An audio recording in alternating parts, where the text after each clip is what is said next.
Well, welcome to our first topic of our uh, the Mining Law Summit, and what we have today is the first focus is the history of water use for mining operations, and the participants in this for this part of the program, include Eric Nystrom, who is a professor at the University of Nevada, Reno, and an expert in mining history. And also we have my friend Carlos Ronstadt, who's very deeply involved in water law, and his family goes back to the uh, when was your relative, the Zunghero, out? I don't I don't know, but the case is in two Arizona, so it must have been a while ago. Yeah. And then I'll also make a presentation. I'm John Lacey, the director of our Mining Law Center at the James E. Rogers College of Law. So what I'd like to do first is to turn the program over to Eric Nystrom, um, and the and talk about the court recognition of the what was called then the arid region doctrine. And I think probably the most significant thing is no one ever mentioned appropriation at this point. So Eric, uh, take it away. Sure. Thank you so much, John, and it's a pleasure to be here, with this panel and with this conference. If we look at the history of water in regard to mining law, you really need to look at, as you say, the arid region doctrine, but particularly in the United States in the West. There were attempts at mining laws in the East in different ways, mining law prior to the gold rush, but really the California gold rush changes the way that the law and the people relate to natural resources in a legalistic way in the West, of course. And so in California, this was placer mining. It's always important to understand what kind of mining it was. That ended up shaping the way that these laws worked.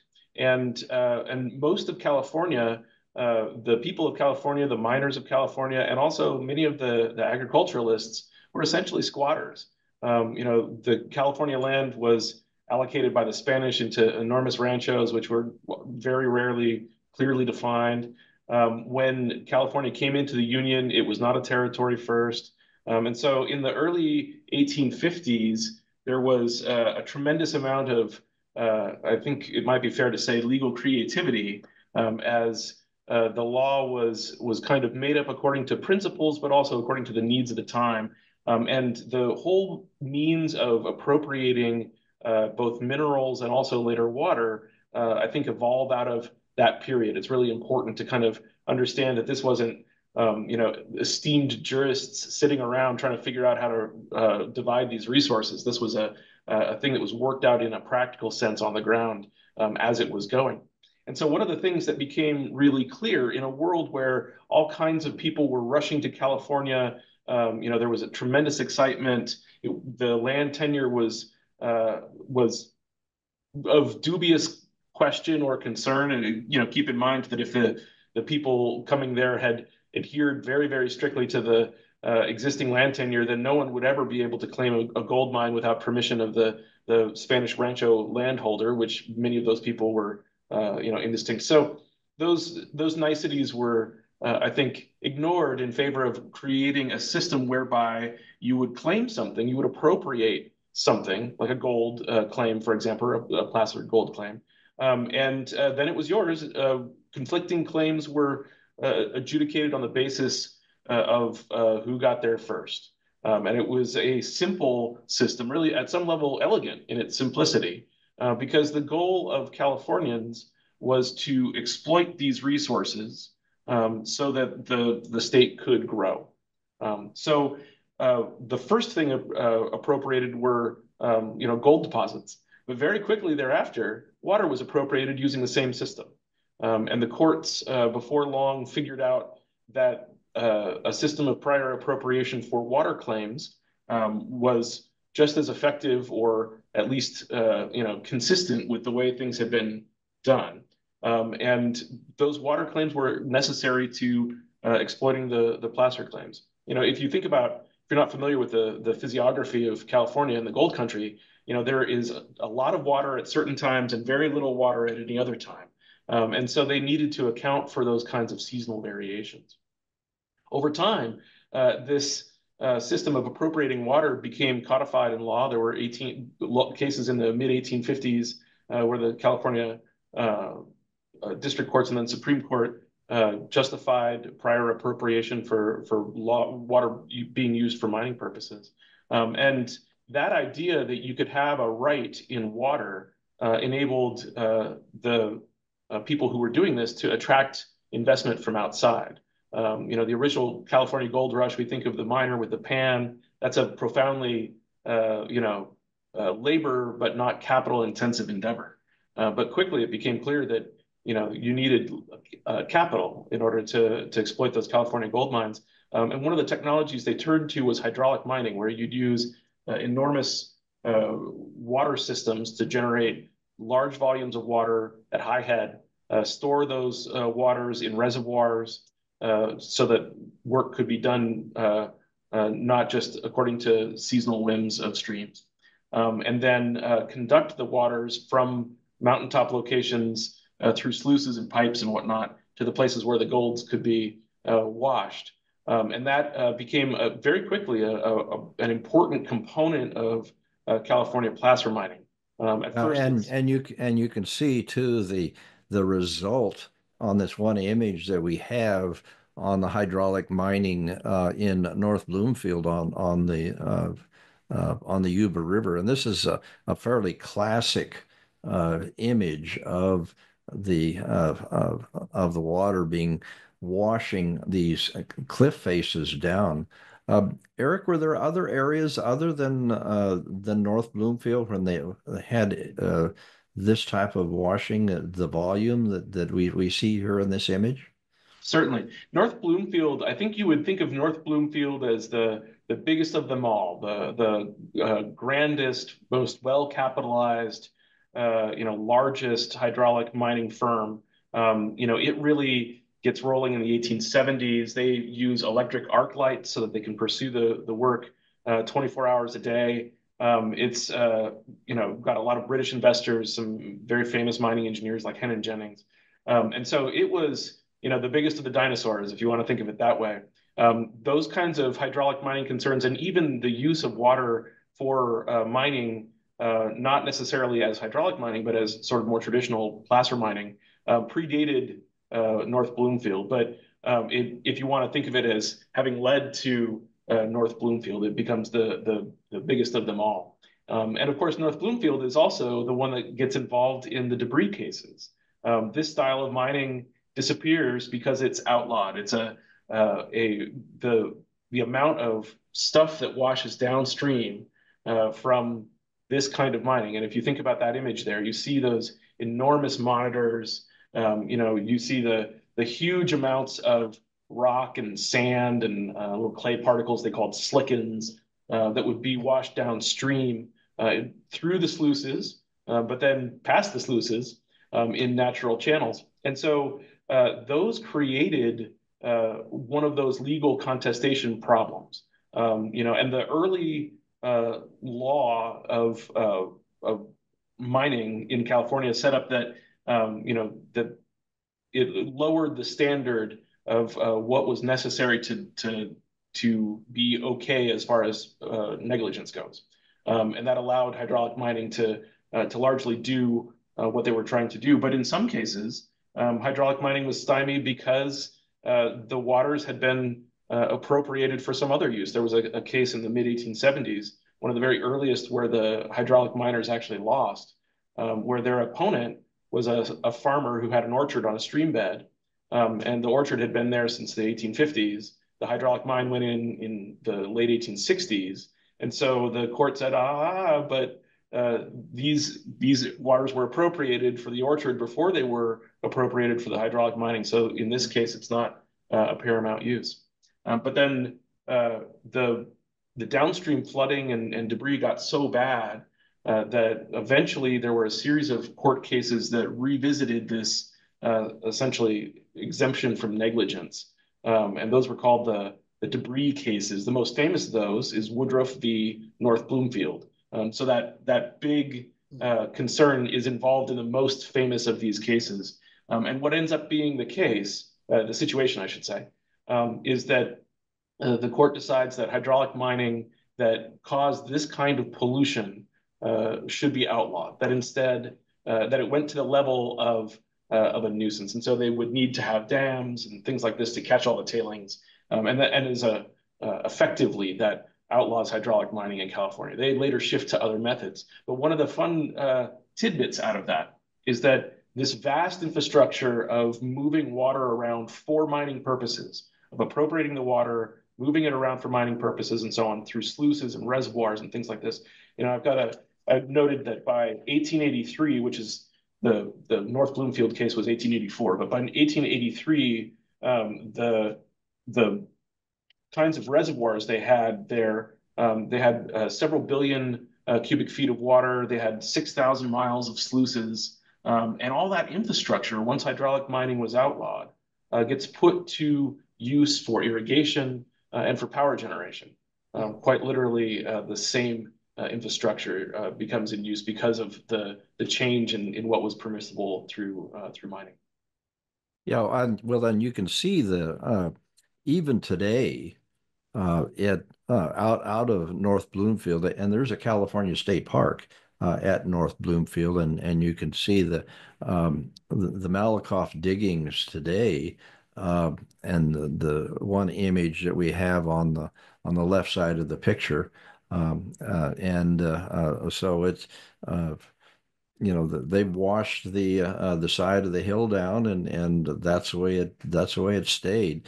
And you can see the size of those water cannons. They were called monitors, and we have an image of my wife and myself standing in front of it. So you could the way it would work is that the control was on the backside on the right side of that image, and the person would sit on that and direct the jet up to the mountain, and that the last image that we had of all of the places, or all of the monitors aimed at the hill, you'd have probably 5 or 6 of those things going at the same time. So it generating an awful lot of water up against that mountainside.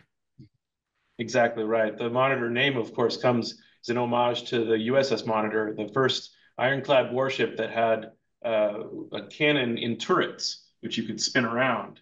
And so in the same way, these water cannons could be spun around, and they had about the same kind of devastating effect on the hillside. Yeah. Impressive. Yeah.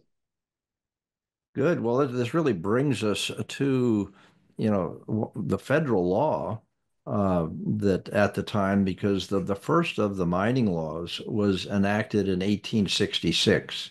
And as part of that same law, it included a reference to water, and in 1866, they said that whenever by priority of possession, in other words, the first one that was there, the rights to the use of water for mining, agricultural mining, or other purposes have vested and accrued. I suppose that there's a question of what does it take to have those water rights vested? But they said, and the same are recognized and acknowledged by local customs, laws, and decisions of the courts. Now, the customs at the time would have been the mining district regulations. And as Eric has said, is that there was no law at the time, and so that the miners were essentially making up their own laws through mining district regulations. but I think that the important thing here is that that how was that right established?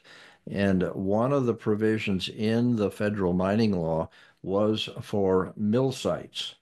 And the arguments at the beginning of the legal review of this was to suggest that the mill sites would really control would control the water.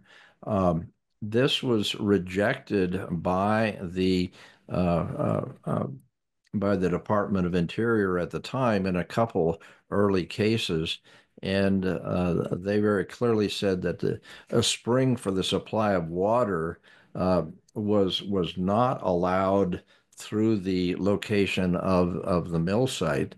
And same, there's that other case that was decided or decision of the land department that the use of water is not the use of the land. And so the rights to the water had to be established somehow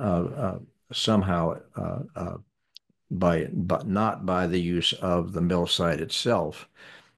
What the miners in Arizona did in establishing a claim for water was through the district regulations. And so you may remember that actually the claim under the mining law, either as a mining claim or a mill site, does not give a right to use the water. So you need to look at the mining district regulations in order to establish that right. And so in Arizona, the mining district regulations were the source of the right to use water, the title to use the water. And there are a number of instances where this is specifically referred to.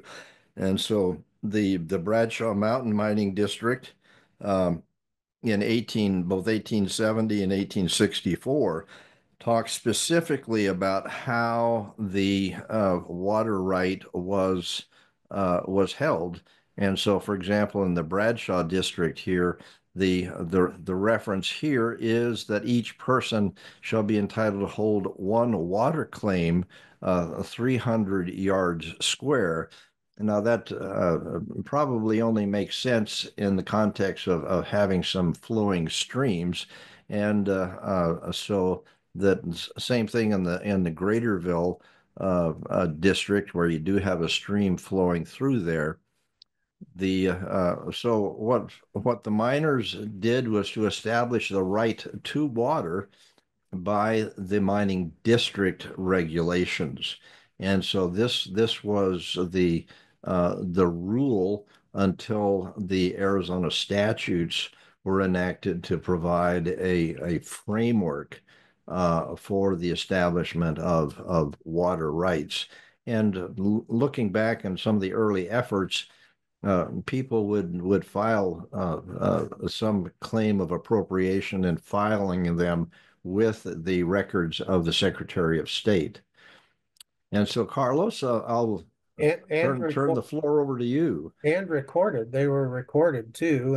And today, in terms of documenting the historic use of some of the water rights that we're going to talk about, you know, if you can find the recorded notice of appropriation, a lot of times it has pretty good information about the points of diversion and rarely the entitlement, because everybody always, just like you overstake a claim, you'd over appropriate the water if you could.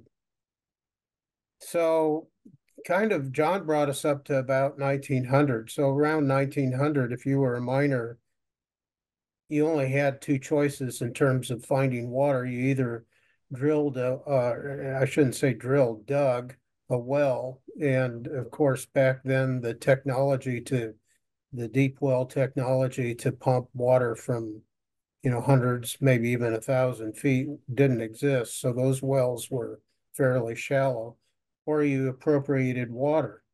And when Arizona became a state, you know, part of the drafting process included provisions that expressly recognized the protection of those rights that had been established earlier. And for what it's worth, we're not going to talk about this very much, but that same constitutional article expressly repudiated or rejected any concept of riparian law in Arizona. So you never have arguments about somebody who claims they have a right to use water simply by virtue of them being having property on a stream channel. About that same time, there were also a succession of statutes that were passed. Each statute kind of ratcheted up the requirement to have an appropriation. And but most of the surface water statutes for surface water appropriation, recognize that the water belongs to the public. And then finally in 1919, we adopted a surface water code. And in that code, you can kind of trace it back to earlier provisions that John referenced when he talked about state statutes governing the appropriation of water, filing documents with the Secretary of State.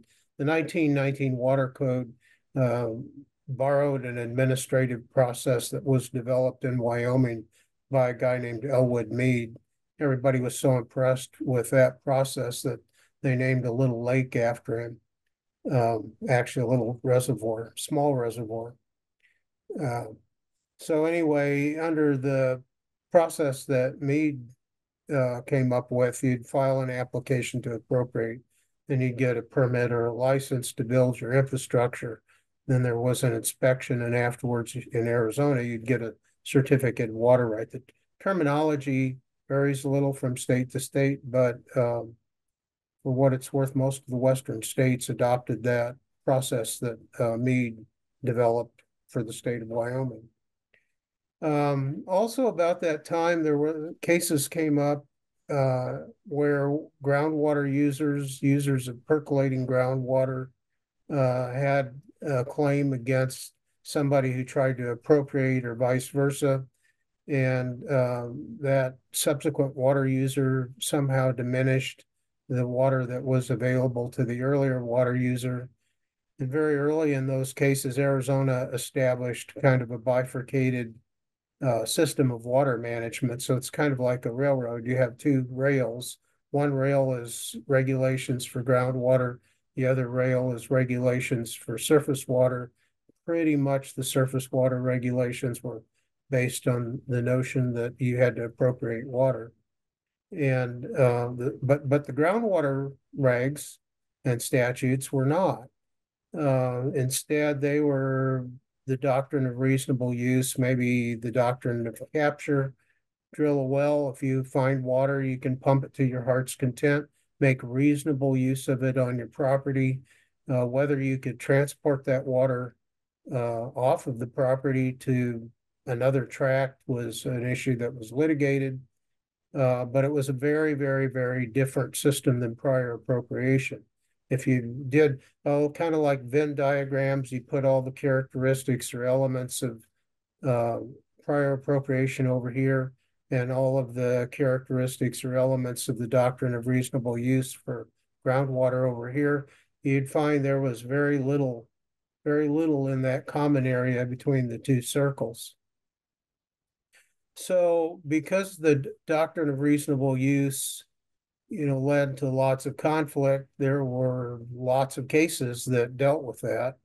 Arizona tried at first to deal with it by creating critical groundwater areas where the right to drill new wells for new irrigation was severely limited, actually was prohibited. And that lasted probably about 30 years, if I remember right. And in the meantime, you had the city of Tucson and the farmers south of Tucson and the mines south of Tucson and the city of Prescott and the town of Chino Valley going after each other because of the depletion of groundwater resources, usually by a junior user at the expense of a new user. So after all of those cases, and we still had the doctrine of prior appropriation over here. So you remember the two rails. I'm talking mostly about the groundwater rule over here. Over here, we have prior appropriation. It kind of hums along, mostly because by the 1920s, most of the reliable sources of water had been appropriated, and there just wasn't anything to fight about. They had special purpose districts managing those surface water sources, and in many instances, they had decrees that had been entered, and they managed the water according to the decree, and they didn't really need to litigate too much. Finally, over on the groundwater side, things got to the point where in 1980, Arizona adopted a groundwater code. So it's the 1980 Groundwater Management Act. And that was kind of a modified correlative rights where they took everybody's claim or application for a water right, analyzed it. The Department of Water Resources then made a determination about how much water that person was entitled to, not based on the surface area of his land holdings, but on his 5-year history of water use, and then that person would get a certificate.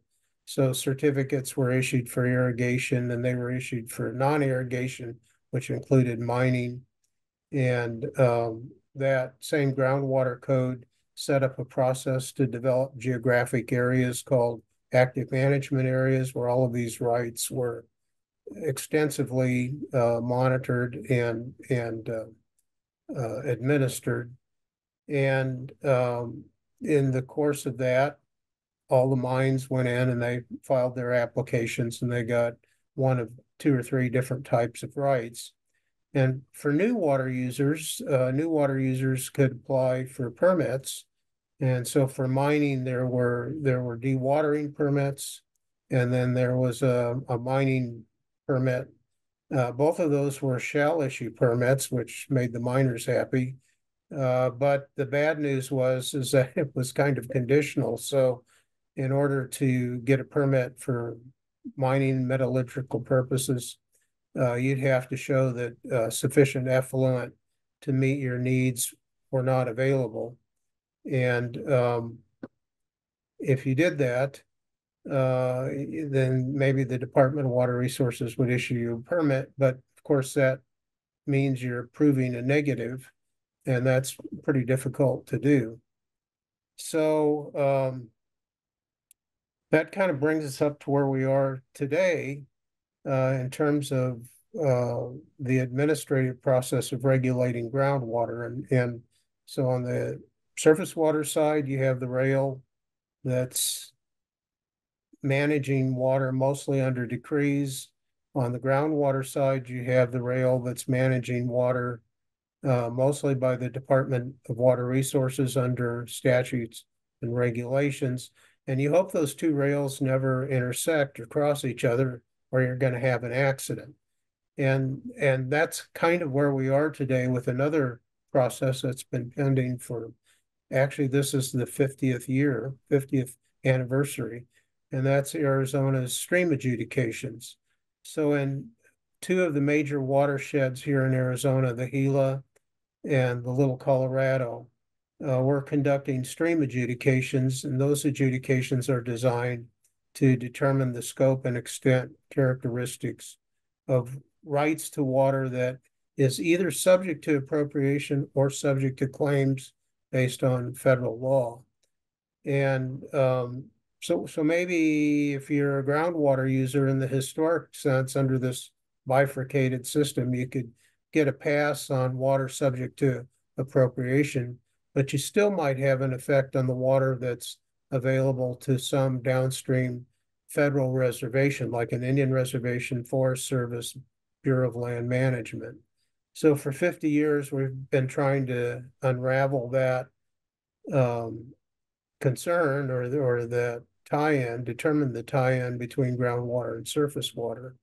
And that's kind of where we are today in the adjudications, where we've figured out maybe what the subflow zone is down in the San Pedro. Subflow is water that's in the old days was percolating in the bed and banks of the stream and would be regarded as groundwater. But today, because of some of the rulings in the adjudication court, that water that's in the bed and banks would no longer be considered groundwater, but it's surface water. So you have to have a surface water right.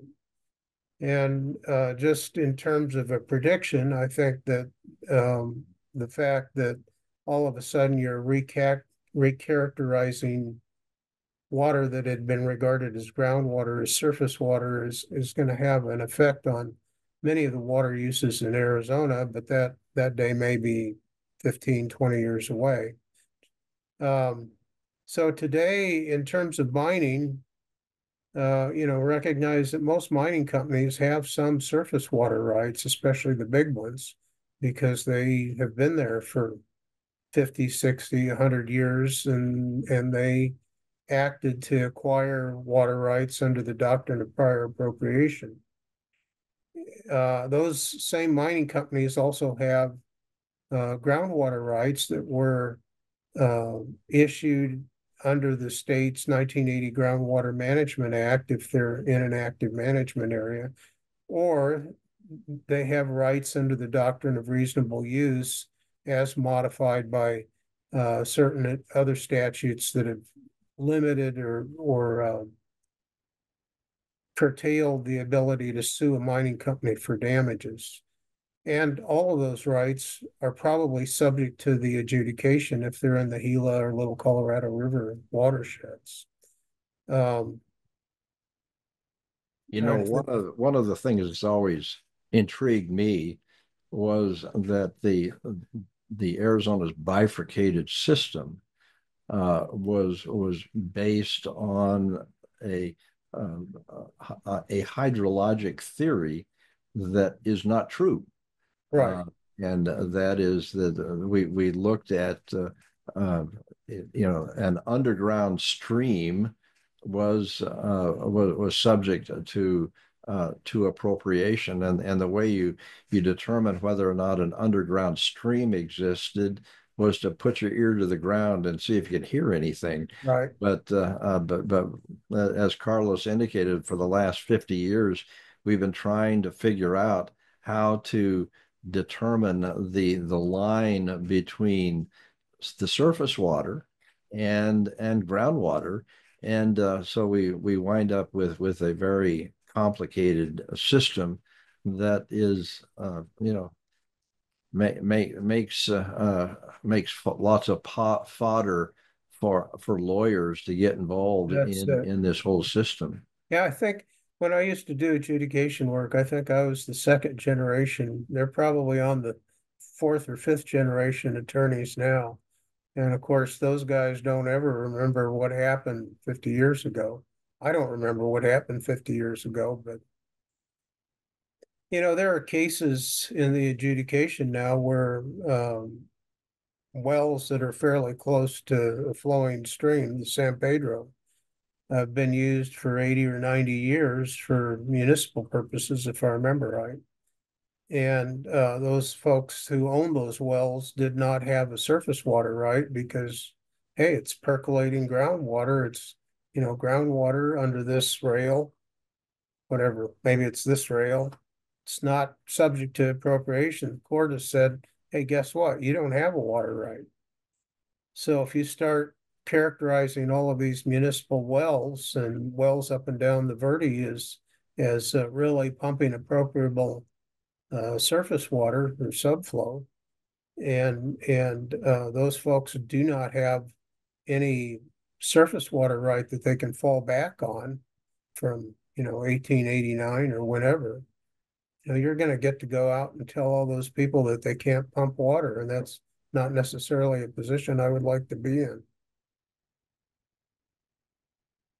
Good. Well, I want to thank our participants today, Carlos and Eric. Eric, do you have anything else that you'd like to throw into the mix? Yeah, I think this discussion has been fascinating, in part because it really emphasizes that these kinds of laws that deal with natural resources were often set up in a context that was not didn't try to engage with science. And as we've tried to bring increasing scientific knowledge to bear on these problems, we have vested or long-standing traditions, customs, rights, property, and those things are not always easy to reconcile. So many of the difficulties that a modern operator or lawyer or farmer, for that matter, would contend with are ones that are based on sort of trying to bolt science or several generations worth of changing science to legal frameworks that were established without any regard to scientific principles. And that's the sort of nature of the settlement of the American West. And it's perhaps not a surprise, but it does certainly create Yeah, a it's lot of not problems. it's not limited to Arizona. I mean, Right. Nevada, where you're from, is going through the same process with what is it, the Walker Indian Reservation? And I can't remember the name of the river that flows into that. But a lot of the groundwater cases that I've been following over the last 15 years come out of Nevada.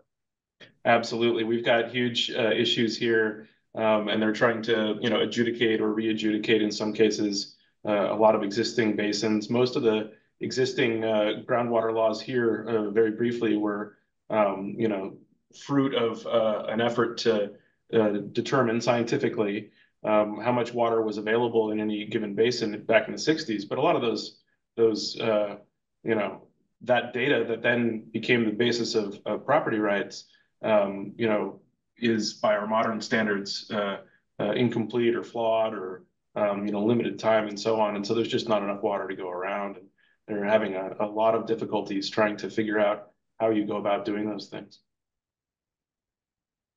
Good. Well, gentlemen, thank you very much for participating in the Mining Law Summit.